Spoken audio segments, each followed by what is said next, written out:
ప్రజల దృష్టి మళ్లించేటువంటి ప్రయత్నంలో భాగంగా గత నెల రోజులుగా లేక అంతకుముందు కూడా నా మీద వ్యక్తిగతమైనటువంటి విమర్శలు చేస్తా ఉన్నాడు. మా పార్టీ మీద తప్పుడు విమర్శలు చేస్తా ఉన్నాడు. మా ప్రధానమంత్రి గారి మీద కూడా తప్పుడు విమర్శలు చేస్తా ఉన్నాడు.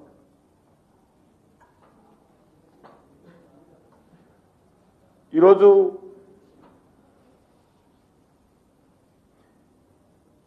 బీజేపీ బీఆర్ఎస్ కలిసిందని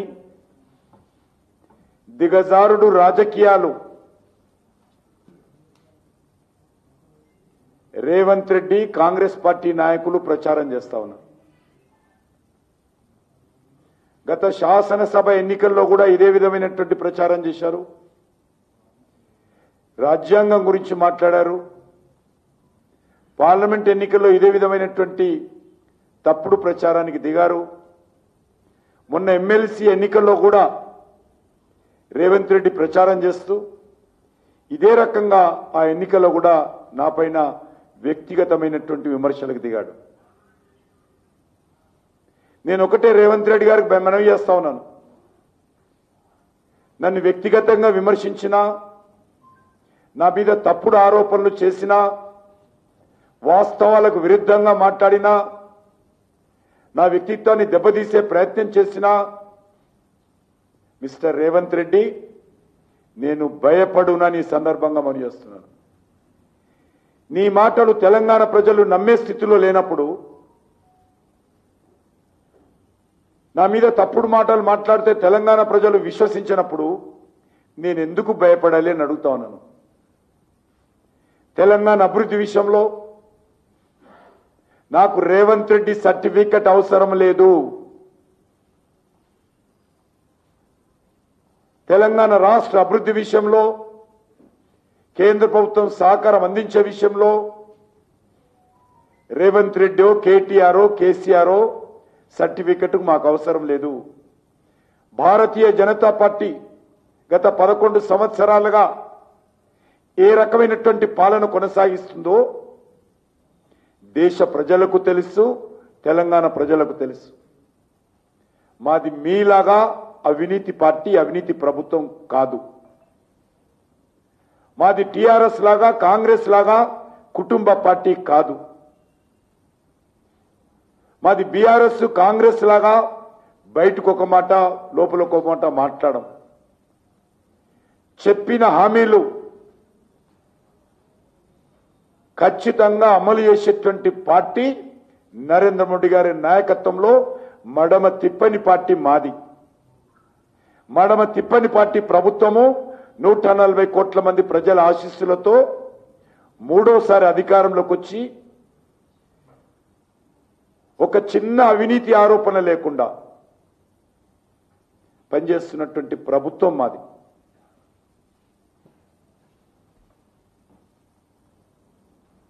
గత అసెంబ్లీ ఎన్నికల్లో, పార్లమెంట్ ఎన్నికల్లో ఫేక్ వీడియోలు తయారు చేసి తప్పుడు ప్రచారం చేసినటువంటి party Congress party, BRS party. ఇప్పుడు జూబ్లీ హిల్స్ లో కూడా అదే రకమైనటువంటి తప్పుడు ప్రచారం.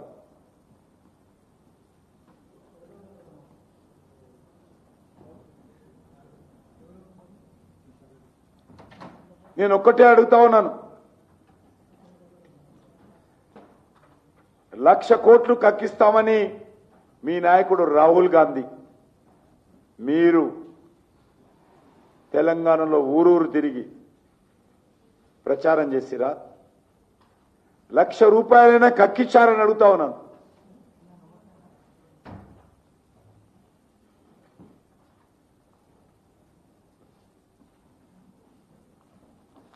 మీకు బీఆర్ఎస్ పార్టీకి ఢిల్లీ స్థాయిలో ఒప్పందం కుదిరిందా లేదా?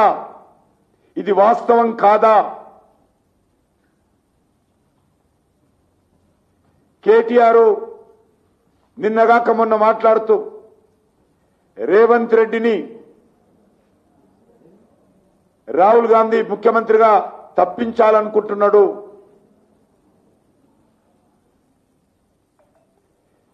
రాహుల్ గాంధీకి రేవంత్ రెడ్డి పరిపాలన పట్ల ఇష్టం లేదు అన్నటువంటి విషయం వాస్తవం కాదా?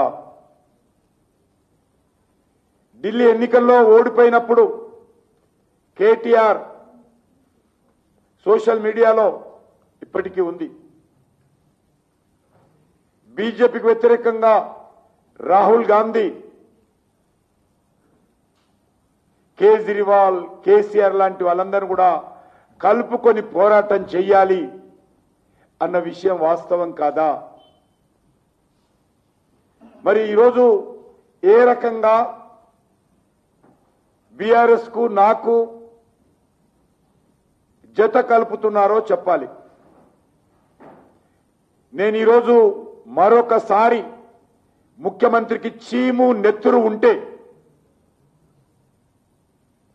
ఇచ్చిన మాట మీద చేస్తున్నటువంటి ఆరోపణల మీద ఏదైనా 1% అయినా మీకు విశ్వాసం ఉంటే మీ మాటల మీదనే, ఎక్కడ ఎప్పుడు ఏ విషయంలో బీఆర్ఎస్ బీజేపీ ఒక్కటో, కిషన్ రెడ్డి ఏ రకంగా ఎవరికి సహాయం చేస్తుండో దమ్ము ధైర్యం ఉంటే చూపించాల్సిందిగా సవాల్ చేస్తా ఉన్నాను.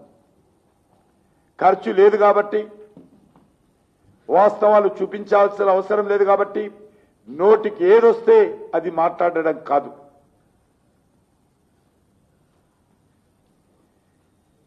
ఫోన్ ట్యాపింగ్ కేసు ఏమైంది? విద్యుత్ కొనుగోళ్ల కేసు ఏమైంది?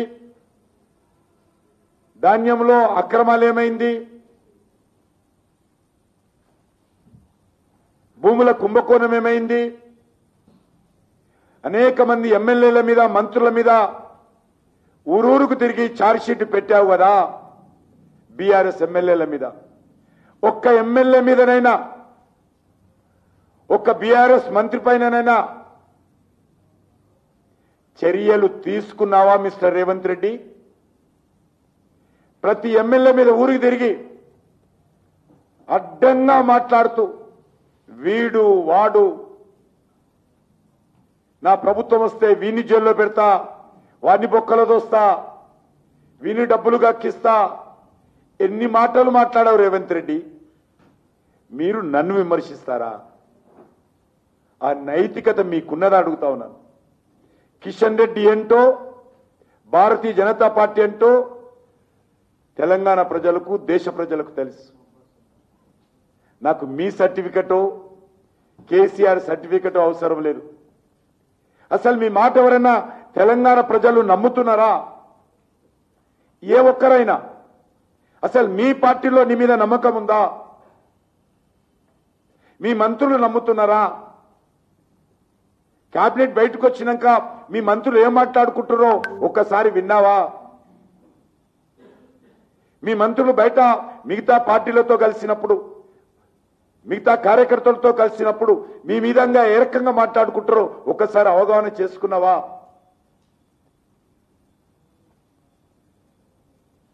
అసలు ఇచ్చినటువంటి 6 గ్యారంటీల గురించి ఎందుకు మాట్లాడడం లేదు?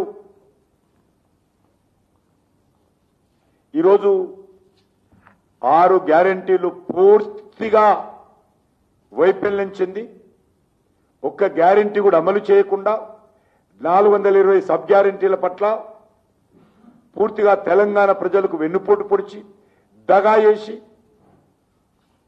నమ్మక ద్రోహం చేసి నటువంటి పార్టీ ఈ కాంగ్రెస్ పార్టీ. మీకు బీఆర్ఎస్ పార్టీకి ఏమీ తేడా లేదు. మీరు ఇక్కడ నుంచి తెలంగాణలో కాంట్రాక్టర్ల దగ్గర, రియల్ ఎస్టేట్ వ్యాపారస్తుల దగ్గర, ఫార్మా కంపెనీల దగ్గర, పరిశ్రమల దగ్గర బెదిరించి వేల కోట్ల రూపాయలు వసూలు చేస్తున్న విషయం వాస్తవం కాదా? మీ పార్టీ వసూలు చేసి ఇప్పుడు జరుగుతున్నటువంటి బీఆర్ ఎన్నికలకు 100 కోట్లు మోస్తున్న విషయం వాస్తవం కాదా? ఇక్కడ పేద, బడుగు, దళిత విద్యార్థుల ఫీజుల రీఎంబర్స్మెంట్ చెల్లించకుండా కళాశాలలు బంద్ పెట్టేటువంటి పరిస్థితి వచ్చిందంటే ఒక దిక్కేమో బీహార్కు కోట్లకు కోట్లు మోస్తారు, హర్యానా ఎలక్షన్స్ కు మోస్తారు, ఢిల్లీ ఎలక్షన్స్ కు మోస్తారు, జమ్మూ కాశ్మీర్ ఎలక్షన్స్ కు మోస్తారు, ఒరిస్సా ఎలక్షన్స్ కు మోస్తారు. గత జనరల్ పార్లమెంట్ ఎలక్షన్స్ లో కార్ల డిక్కీలలో పెట్టి ఢిల్లీకి పైసలు పంపిస్తారు.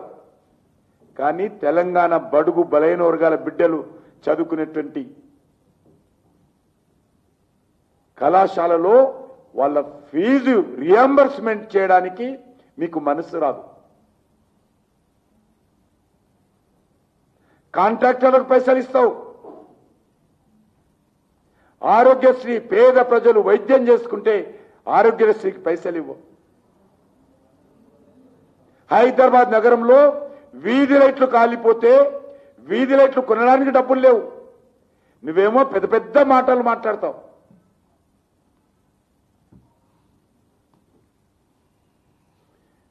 అసలు ట్రిబ్యునల్ కేంద్ర ప్రభుత్వము ప్రిన్సిపల్ గా ఆమోదం చెప్పినప్పుడు నువ్వు ఎక్కడున్నావు? అసలు ముఖ్యమంత్రివా? అసలు ట్రిబ్యునల్ గురించి నీకేమైనా తెలుసా? ట్రిబ్యునల్ మంజూరు చేసింది మేము, కేంద్ర ప్రభుత్వం. ఈరోజు ట్రిబ్యునల్కి అడ్డుపడుతుందంటాడు. మెట్రో గురించి అడుగుతా ఉన్నావు, నేను ఛాలెంజ్ చేస్తా ఉన్నాను. ఇంత అవగాహన లేనటువంటి ముఖ్యమంత్రి, ఇంత దుద్దుడుకు ముఖ్యమంత్రి, ఇంత నోటి దురుసు ముఖ్యమంత్రి తెలంగాణకు ఉండడము కేసీఆర్ తర్వాత రేవంత్ రెడ్డికి దక్కింది.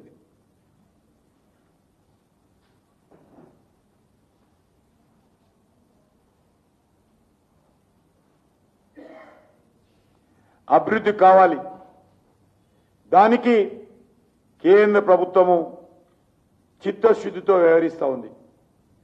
నేను మొన్న జరిగినటువంటి మీట్ ది ప్రెస్ లో ఈ యొక్క హైదరాబాద్, తెలంగాణ కాదు ఒక హైదరాబాదే ఏమేం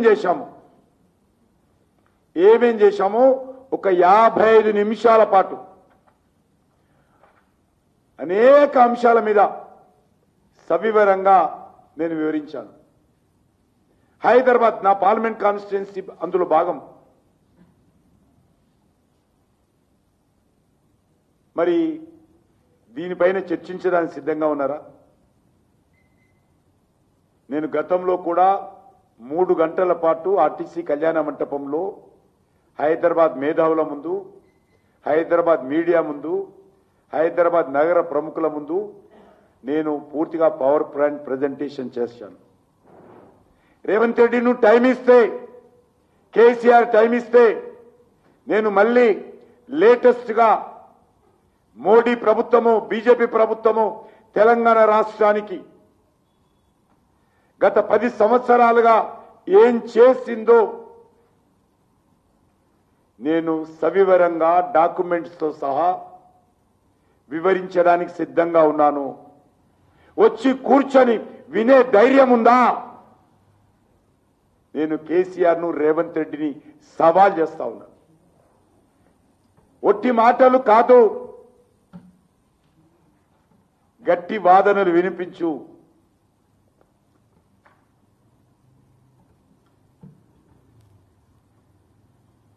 ఎవరో బ్యాడ్ బ్రదర్స్ అట, కేటీఆర్, కిషన్ రెడ్డి బ్యాడ్ బ్రదర్స్ అట.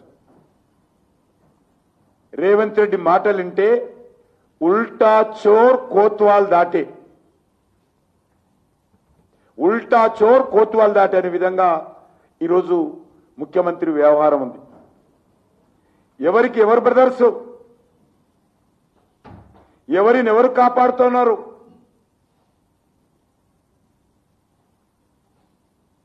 రాహుల్ గాంధీ, కేసీఆర్ బ్రదర్స్. ఇప్పుడు వాళ్ళు కేసీఆర్ ని కాపాడుతుంది రాహుల్ గాంధీ కాదా?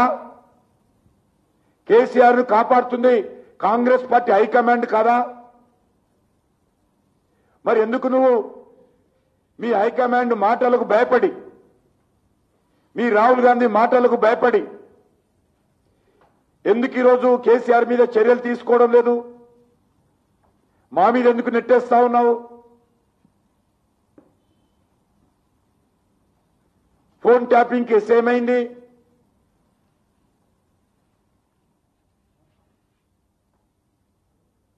ఈరోజు ఎవరైనా బ్యాడ్ బ్రదర్స్ ఉన్నారంటే తెలంగాణలో రేవంత్ రెడ్డి, కేసీఆరే bad brothers.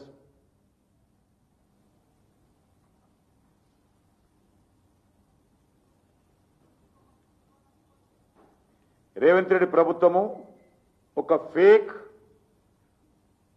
Fraud, false, failure government.